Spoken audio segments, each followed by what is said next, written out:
माणूस म्हणून मान्यतेसाठीच डॉक्टर बाबासाहेबांनी धम्म स्वीकारला. शिवाजी विद्यापीठात विचारवंत सुकुमार कांबळे यांचे प्रतिपादन.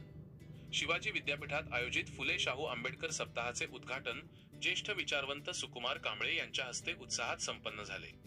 यावेळी डॉक्टर बाबासाहेब आंबेडकर यांचे धम्मचिंतन या विषयावर बोलताना प्राध्यापक कांबळे यांनी स्पष्ट केले की बाबासाहेबांनी केलेला धम्मस्वीकार हे केवळ धर्मांतर नसून ती एक सामाजिक क्रांती होती.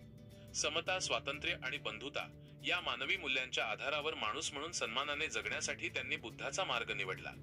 प्राध्यापक कांबळे पुढे म्हणाले की भगवान बुद्धांनी दिलेला अत्तदीप भव हा संदेश मानवाला स्वतःच्या विवेकाने जगण्याची प्रेरणा देतो. वर्णव्यवस्था आणि जाती व्यवस्थेतील अन्यायकारक रचनेला छेद देण्यासाठीच बुद्धांनी बहुजन हिताय, बहुजन सुखाय हा कल्याणाचा मार्ग दिला.